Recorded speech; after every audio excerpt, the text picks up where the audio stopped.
Orang yang rindu Rasulullah tidak hormat kepada ayah ibunya, batal cintanya. Orang cium tangan guru tapi tidak cium tangan ayah ibunya, batal cium tangannya. Orang yang ziarah ke ulama tapi tidak ziarah ke ayah ibunya, batal cintanya kepada ulama. Betapa aneh sekarang, banyak orang baik ke gurunya tapi membentak ayah ibunya. Aneh. Masih punya ibu sebagian besar, ayah nanti pulang cium tangannya, ya. Baca sholawat ketika mencium tangannya. Semoga Allah ridha melalui ini. Dan pasti ridha. Ridha Allah itulah kunci dalam tangan ini. Kenapa disebut ibu dan ayah itu kunci ridha Allah? Ridha Allah fi ridhal walidain. Kolbunya harus bergantung kepada Allah, cintanya harus lewat Rasulullah. Banyak-banyak sholawat di rumah, undang nur Rasulullah ke rumah, insya Allah kolbunya lebih sejuk, ya. Karena alam ini kalau tidak ada nama Nabi itu gak beres. Maka masalah apa aja dimasukkan sholawat beres. Ada masalah, minta kepada Allah, ya Allah, hambamu sedang masalah. Bukan masalah ini ingin diselesaikan ya Allah, tapi aku khawatir jika masalah ini tidak selesai, kolbuku terganggu mengingat engkau, terganggu bersalawat kepada Rasul engkau. Maka kita minta rezeki bukan karena rezekinya, supaya kita tambah dekat kepada yang memberi rezeki. Kita ini pengen ditunaikan hajat bukan karena si hajat itu, tapi supaya mudah bersalawat kepada Rasul sallallahu alaihi wasallam. Maka orang-orang yang hidupnya bermasalah, cobalah mulailah salawat pagi 100, sore 100, malam 100. Di senggang, lagi di motor, lagi di mobil, salawat 100 kali. Jangan kurang salawat setiap hari daripada 500 kali lah. Sembari bekerja, sembari bergerak. Apa susahnya? Kenapa bersosial media tidak susah? Tapi bersosial media dengan Rasulullah susah. Kenapa kita mau jemput rezeki? Para rezeki itu ada berkah Nabi sallallahu alaihi wasallam. Rezeki terbesar umat adalah lahirnya Rasulullah sallallahu alaihi wasallam. Dalam zikir itu ada energi ilahiyah, ada nur tapi hard. Itulah sebabnya zikir itu bisa menetralkan banyak hal. Bismillahilladzi la yadurru ma'asmihi syai'un fil ardi wala fis samaa'i was-sami'ul 'alim. Dengan nama Allah. Ini enggak usah datang ke dukun ya, amalkan ini. Mau diserang-serang dalam politik ya. Kali Bu Bupati, Pak Wakil diserang orang, amalkan ini pagi sore, satu napas. Bismillahilladzi la yadurru ma'asmihi syai'un fil ardi wala fis samaa'i wa huwas sami'ul 'alim. Ini langsung turun dari langit. Ini lafaz ini langsung turun dari langit. Diajarkan Rasulullah SAW kepada sahabat. Diriwayatkan oleh Imam Abu Dawud dengan nama Allah. Bismillah allazi, yang mana la yadurru ma'asmihi, tidak ada yang akan merusak, mengganggu siapa yang bersama namanya. Ini maksudnya apa? Gak ada yang ganggu, baik dari langit ataupun dari bumi. Namanya Allah titipkan semuanya ke dalam kolbu Rasulullah sallallahu alaihi wasallam. Maka orang yang datang kepada Allah lewat pancaran kolbu Rasulullah, dia langsung diterima. Kalau saya masuk kantor Bu Bupati bawa surat sakti dari Bu Bupati, diterima nggak? Diterima. Tadi kalau bawa proposal nggak ada janjian, ditolak nggak? Ditolak. Biasanya kalau pegawai itu ada kartu ya, kartu pengenal diri. Apa namanya? ID card. ID card. Itu kalau kita kemana-mana pakai ID card, tertulis di situ statusnya apa. Pasti tempat itu menghormati kita. Yang dipandang bukan kita, ID card-nya. Ya. Siapa yang membawa nama Allah, siapa yang bersama Rasulullah, maka dia akan dihormati di mana saja. Imam Ahmad bin Hanbal dilecehkan oleh Al-Ghujur, ditelanjangi Pak. Itu Imam Ahmad bicara kepada sarungnya, wahai sarungku, tutuplah auratku, takutlah kepada Allah, engkau mempermalukan aku. Langsung naik itu, diturunin lagi oleh Al-Ghujur, enggak turun-turun. Al-Ghujurnya takut. Mulai Al-Ghujurnya takut Pak. Ayah Buya Hamka mau dirampok oleh penyamun dulu di tengah jalan. Dulu kan belum ada PJR ya, belum ada polisi ngawal kalau Ustadz jalan ya. Dulu ayah dari Buya Hamka namanya Syekh Abdul Karim Amrullah mau dirampok, mau dibunuh oleh penyamun. Terus beliau bilang, tunggu sebentar, saya baca surat Yasin dulu. Yasin. Yasin itu nama siapa? Nama Rasulullah SAW. Terus ada teknik membacanya. Selesai baca Yasin, itu orang sudah sujud-sujud. Maafkan saya lah, bingung beliau. Ternyata ini orang melihat sesuatu ketika Syekh Abdul Karim membaca surat Yasin. Bisa begitu Pak, tapi kalau Bapak yang baca nggak ada yang aneh. Baik.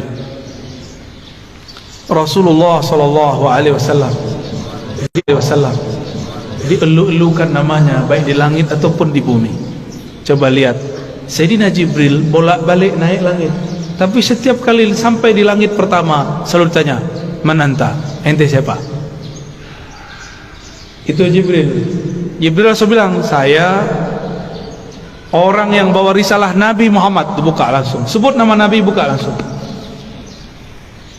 Jadi pembuka pintu langit nama Nabi Muhammad sallallahu alaihi. Imamuna Imam Malik, guru dari imam kita Muhammad bin Idris Asy-Syafi'i, jika beliau masuk kota Madinah, beliau langsung melepaskan sendalnya dan berjalan di bawah, tidak menggunakan kendaraan apapun. Lalu orang-orang bertanya, itu raja-raja masih naik kendaraan, kenapa engkau nyeker jalan kaki? Apa jawaban Imam Malik yang wafat 179 Hijriah, sudah jauh setelah Rasulullah, tidak bertemu fisik Rasulullah sallallahu alaihi wasallam. Apa kata beliau? Aku malu di mana ditaruh wajah Malik. Dia berjalan dengan kakinya yang gagah di atas kendaraannya yang megah, tapi di bawah tanah ada jasad Rasulullah sallallahu alaihi wasallam. Oleh karena itu Allah muliakan Imam Malik bin Anas dengan memandang Rasulullah setiap kali dia tidur. Ma bittu lailan illa wa ra'aitun nabiyya sallallahu alaihi wasallam. Tidaklah aku tidur melainkan aku bermimpi memandang Rasul sallallahu alaihi wasallam. Berdasarkan hadis ini, riwayat-riwayat ini dan kisah Imam Malik, orang-orang semuanya beradab kepada Rasulullah. Dulu ada makhluk paling hebat di langit dan kemudian menjadi penguasa surga. Dia bergelar Harisul Jannah atau Khazinul Jannah, pemegang kunci surga. Sayang tidak pernah solawat kepada Rasulullah SAW. Bagaimana dia mau solawat? Ternyata kadang-kadang orang itu diuji dengan orang yang paling dia benci. Iblis diuji untuk solawat kepada makhluk keturunan dari orang yang dia paling benci. Siapa yang paling dia benci? Nabi Adam. Nabi Adam punya keturunan namanya Muhammad bin Adam. Masih ingat kisah Nabi Musa didatangi iblis? Ya. Apa kata si iblis? Musa, aku mau tobat nih. Jadi iblis pernah sadar sebentar ya. Itu sadarnya iblis pertama kali. Mus, mau tobat nih gimana nih? Apa kata Nabi Musa? Oh gampang. Nih saya tunjukin jalannya. Dulu perintah yang disuruh kepada engkau masih berlaku. Apa itu? Sujudlah kepada Adam. Tuh, saya tunjukkan pintu kuburnya, sujudlah kepadanya.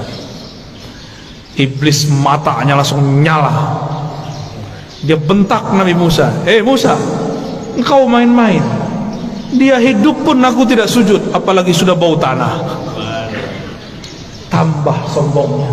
Maka tidaklah setiap hari memandang iblis kepada kekasih Allah, kecuali bertambah kekufurannya. Aba wastakbara wa kana minal kafirin. Enggan, sombong, dan dia selalu kafir. Maka kana di situ bahasa Arab yadullu ala thubut wal dawam, menunjukkan itu tetap dan selalu begitu. Maka kana tidak berarti selalu pasten, dia telah, tapi dia selalu. Sarrafa a'yuna dzawil qulubi wal albab, dialah yang mengatur, mengarahkan mata, pandangan orang-orang yang mempunyai kolbu dan lub. Apa beda kolbu dan lub? Ulul albab, ada di Quran? Inna fi dzalika la ayatil liulil albab. Apa bedanya kulub dan albab? Albab jamak dari lub. Lub itu inti daripada kolbu. Tapi antara kolbu dan lub ada fuad. Inna sam'a wal basara wal fuada. Yang masuk ke dalam kolbu tidak dihisap, tapi masuk lewat fuad dihisap. Mas'ula di belakangnya, pasti ditanya, pasti dihisap oleh Allah Subhanahu wa ta'ala. Kolbu itu, kalian suka ini nggak? Bisa jatuh cinta nggak? Tapi jangan cinta sama cowok ya.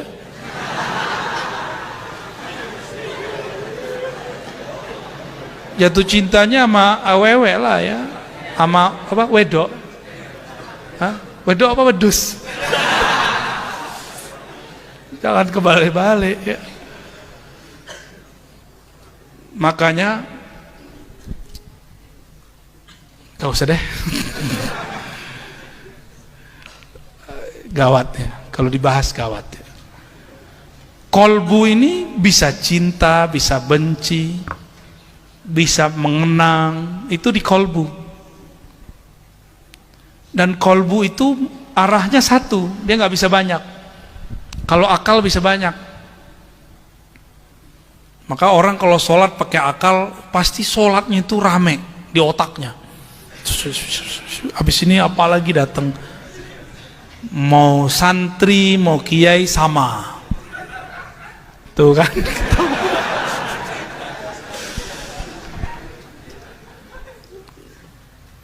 Ya kalian belajar kitab, emang kitab mengajarkan khusyuk? Enggak. Khusyuk itu ilmu kolbu, harus diajarkan oleh ahli kolbu, nggak bisa diajarkan oleh kitab. Saya hafal 31 juz, yang ke satunya apa? 31-nya apa? Juz duren. Nggak bisa. Orang hafal itu masuk ke otak memorial. Ada otak memori di sini, otak hifz. Oleh Imam Ghazali, beliau mengatakan kecerdasan hafalan, baca kitab, baca Quran itu baru sepertiga kecerdasanmu. Ada kecerdasan kedua, kecerdasan akliyah, akal. Yang paling sempurna 3 kecerdasan. Ini beliau belum jadi sufi nih. Gabungan antara akliyah dan hifz. Jadilah yang ketiga. Muncullah ilmu usul fikih, ilmu akidah, ilmu fikih dan lain sebagainya. Ini Imam Ghazali sebelum jadi sufi. Muhabbah Nabi Muhammad sallallahu alaihi wasallam. Karena beliau disebut Jamal, maka beliau disyairkan, didendangkan, ya Jamal. Dan beliau mengatakan Jamali nisfu, apa Jamalu Yusuf nisfu Jamali. Nabi Yusuf itu membuat mak-mak sosialita di Mesir itu nggak nyadar, udah gores-gores tangannya, bukan motong, nggak, udah luka-luka, nggak nyadar ngelihat muka Nabi Yusuf, ya, Nabi Ucup kata orang Betawi, ya. Itu nggak ngerasa, baru ngelihat muka wajah Nabi Muhammad SAW. Kata beliau, aslinya hakikat jamalku itu lebih tinggi daripada Jamal Yusuf. Jamal Yusuf cuma separuh jamalku. Ternyata jamalullah, Allah bagi seperempat untuk Nabi, separuh untuk Nabi, setengah, seperempat untuk Nabi Yusuf, seperempatnya dari awal penciptaan alam sampai surga nanti. Berarti Nabi Muhammad berapa? Jadi surga sebenarnya siapa? Haqiqatul jannah Sayyiduna Nabi sallallahu alaihi. Jadi kalau selawat jangan karena pengen beli sesuatu, tapi karena pengen bersama baginda Nabi Muhammad sallallahu alaihi wasallam. Semua maksud kalian dikasih. Tapi kalau niatnya karena pengen ini, pengen itu, ya selesai itu udah hilang. Nanti ketemu Rasulullah di alam akhirat, kalau ketemu bilang, ya Rasulullah isfa'li al-madad ya Sayyidi adrikni ya Rasulullah, kata Nabi. Kan kamu sudah dapat yang kamu minta dulu di dunia. Kamu kan salawat bukan untukku, kamu salawat untuk dirimu. Nah ini da'i-da'i ilallah ini harus diajar bersolawat lillah, bukan bersolawat li ghairillah. Berpuasa lillah, karena Allah mengatakan as-sawmu li, puasa itu untukku, karenaku, bukan karena ini dan itu. Maka hikmah kita harus dinaikin jadi hikmah ulia, hikmah yang lebih tinggi, yaitu kepada Allah Subhanahu wa ta'ala. Mau membenarkan niatnya. Jadi kalau mau niat puasa aja, di belakang lillahi ta'alanya dikencengin, ya, lillahi, hanya karena Allah Subhanahu wa ta'ala, ya. Al-muqaddir fiha arzaqal ibad, Allah lah yang mengatur kadar rezeki-rezeki hamba, dan itu sudah ditentukan di langit. Saya pernah menyebutkan di beberapa kejadian dan kajian, ya. Murid Sayyidatuna Rabi'atul Adawiyah, namanya Rabi'atul Basriyah. Siapa namanya? Murid Sayyidatuna Rabi'atul Adawiyah, namanya Rabi'atul Basriyah. Siapa namanya? Beliau ini perempuan seperti perempuan yang lain. Ini kalian belum punya perempuan kan? Belum. Coba tanya sama para kiai yang sudah laku-laku itu, ya. Perempuan walaupun dia ustazah, nyai, santri, itu galau masalah rezeki lebih besar daripada laki-laki. Makanya takluknya pakai yang warna kuning. Tahu? Emas dan emas. Emasnya dan emas. Paham gak kamu? Emas, tau emas gak? Oh, takluknya pakai itu. Kalau itu rutin, aman. Oh, aman tuh perempuan di rumah. Rabi'atul Basriyah mengalami hal yang sama. Maka perempuan yang idealisnya tinggi, mau ngaji, mau nanti punya suami santri, walaupun cuma dengan tempe aku rela bersamamu, itu berubah kalau sudah punya anak. Udah punya anak, dia mulai mikir, ntar gimana anakku sekolah, nggak cukup pakai hafalan, apalagi pakai suara bagus. Mas, aku lapar, kata si mas, dengarkan suaraku yang indah dan merdu. Nggak kenyang, nggak bisa kenyang, ya. Mas, aku butuh fulus, dengerin surah Al-Waqiah 7 kali. Kalau istri nggak yakin, ya nggak bisa. Kalau yakin bisa. Masalahnya yakin atau enggak? Yakin itu magnet. magnet. Kalau keyakinannya kuat, itu rezekinya ketarik. Saya adalah saksinya di muka bumi, bahwa orang yang menguatkan magnet Ar-Razzaq dalam dirinya, maka rezeki datang. Orang dekat sama yang Razzaq, rezeki datang. Jangan cari rezekinya, cari rezaknya. Carilah Allah yang maha memberi rezeki. Rezekinya ngikut. Serahkan orang yang engkau cintai kepada Allah, baru wa ma lillahi baqiya. Jika engkau mencintainya karena Allah, maka Allah akan kekalkan ia. Kekal bersama Allah, nggak ada lagi. Nggak ada cinta abadi kalau nggak dengan Allah. Maka saya nggak percaya cinta abadi, cinta sejati itu nggak ada kecuali disejatikan dengan Allah. Allah lah yang maha sejati. Sejati itu bahasa Arabnya hak. Maka terjemahan al-haq, yang maha sejati. Hanya dia yang maha sejati. Hanya dia yang berhak bertahta di dalam hati. Dan kolbu itu hanya dicipta untuk nama Allah. Titik. Coba diulangi. Kolbu hanya dicipta untuk nama Allah. Titik. Udah. Sayyidina Jibril itu wiridnya sholawat, Pak. Sallallahu ala Muhammad. Maka bernamalah sholawat Jibril. Ya. Jadi Jibril itu jadi Jibril karena sholawat. Makanya beliau dapat tugas untuk membawa wahyu ke kolbu Nabi. Wahyu syariat. Kalau wahyu hakikat, langsung Allah turunkan ke kolbu Nabi. Wa innaka latulaqqal Qur'an min ladun hakimin alim, langsung ke kolbu Nabi. Tapi untuk hukum-hukum lewat Sayyidina Jibril.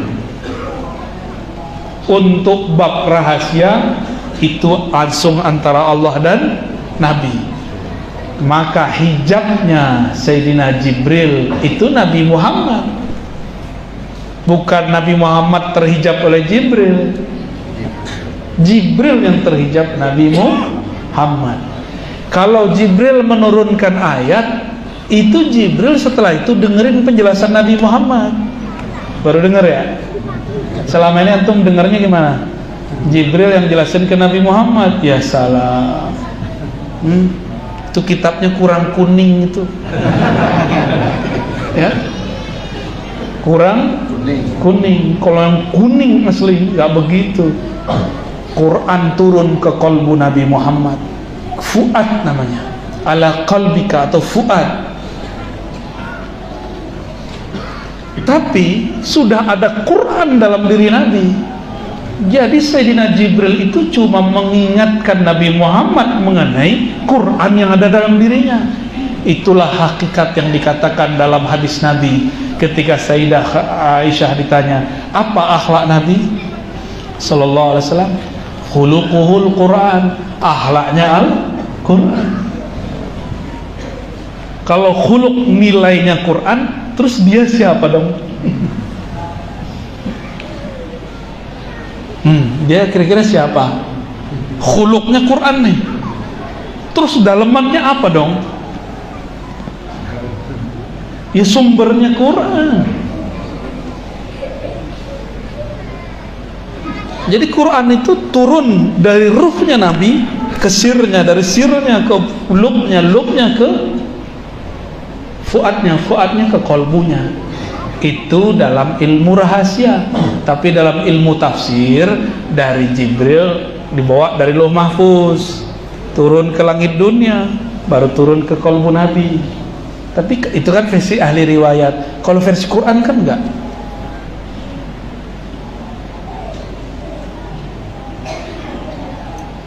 Allah menyebut Quran itu qara'a. Qara'a, jamaah artinya. Allah kumpulkan Quran itu di kolbu Nabi. Hanya kolbu Nabi lah yang bisa menampung Al-Quran. Kita ini karena bukan Nabi Muhammad, kita paling dapat beberapa nur Quran. Ada yang dapat nur Al-Fatihah, ada yang dapat nur Kulhu, ada yang dapat nur Al-Baqarah, ada yang dapat nur Al-Mulk, ada yang dapat nur Waqiah, ada yang dapat nur Toha. Itu Allah bagi-bagi. Setiap kekasihnya datang dengan ayat-ayat itu kepada Allah Subhanahu wa taala. Maka setiap wali ada ayatnya. Nabi Idris saja ada ayatnya. Dan semua ayat itu ada di qalbu Nabi Muhammad sallallahu alaihi wasallam. Ya. Makanya kita ini beberapa senang ayat tertentu, benar enggak? Kalau antum senangnya Waqiah mulu ya. Supaya apa? Rezeki lancar. Hadisnya dhaif. Dhaif hadisnya. Gimana dong? Kita baca Waqiah bukan karena pengen rezeki banyak, tapi supaya diridhoi oleh yang. Kalau qalbu Nabi isinya kalam-kalam Allah. Karena isinya kalam-kalam Allah, kalam itu sifat lebih tinggi daripada sekedar nama. Qalbu kita cukup nama Allah, qalbu Nabi isinya kalam-kalam Allah.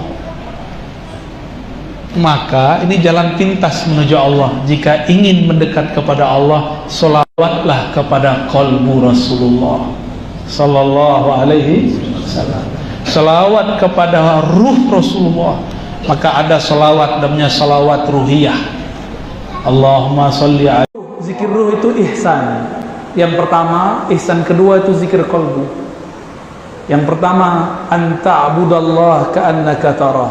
Engkau ibadah seakan memandangnya. Apa yang dipandang?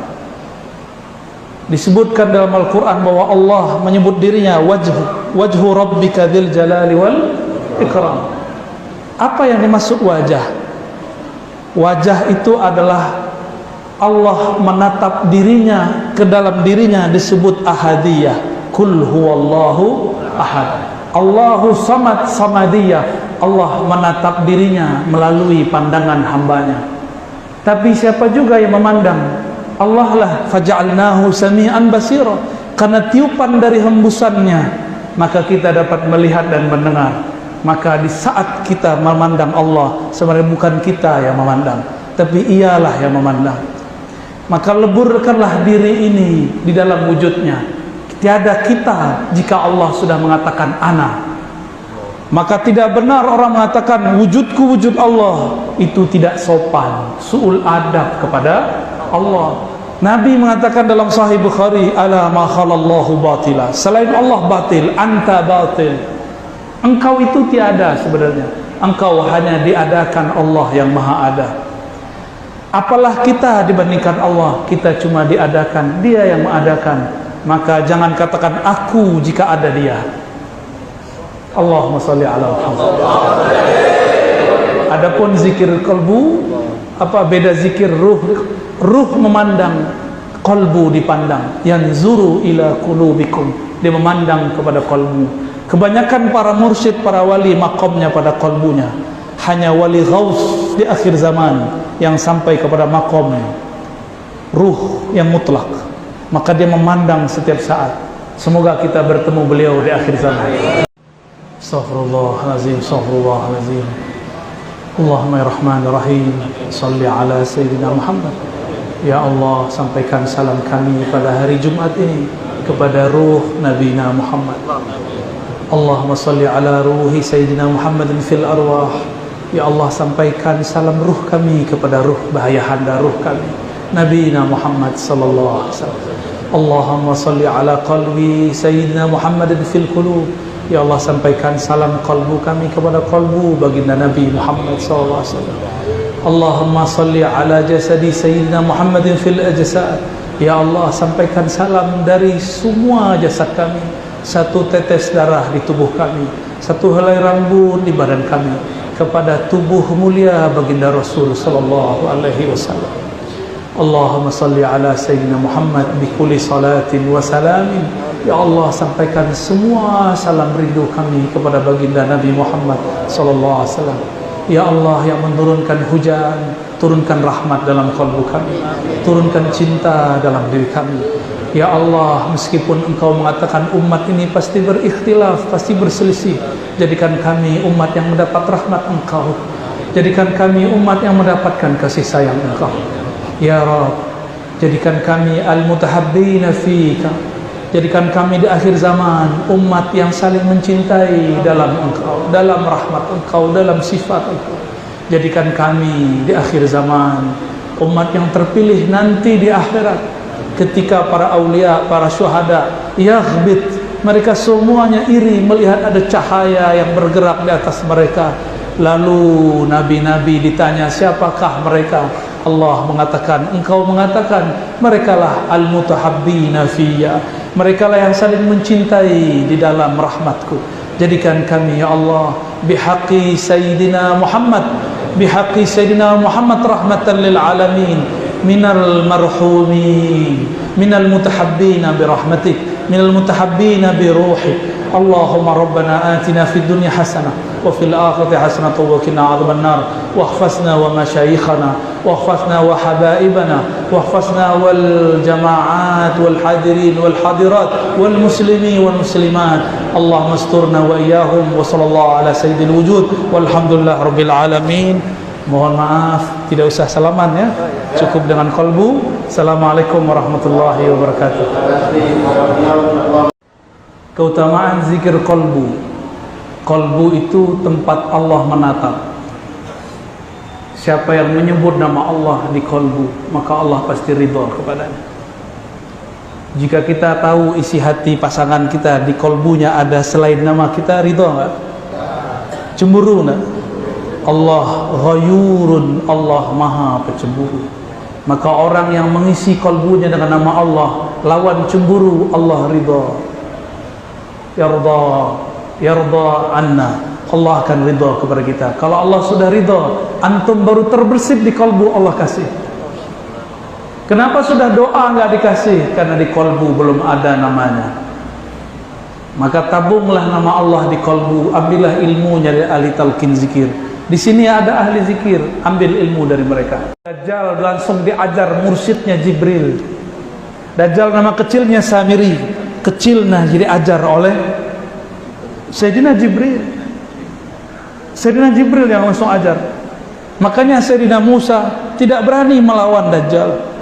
Allah kalamkan ke kalbu Nabi Musa, itu bukan lawanmu, itu lawan Nabi akhir zaman. Bahkan Nabi akhir zaman pun tidak ikut melawan dia, kecuali lewat keturunannya Al-Mahdi. Maka Nabi Isa mengatakan, ya Samiri, ma khatbuka ya Samiri, ada apa denganmu wahai Samiri? Itu Nabi Harun dipegang jenggotnya, ditarik. Umatnya yang menyembah sapi kecil, patung sapi kecil, disuruh bunuh diri. Giliran Samiri ditanya baik-baik, kamu ada apa Samiri? Berarti Nabi Musa pun ketemu Samiri, bergetar juga. Yang diizinkan umat akhir zaman, umat ini.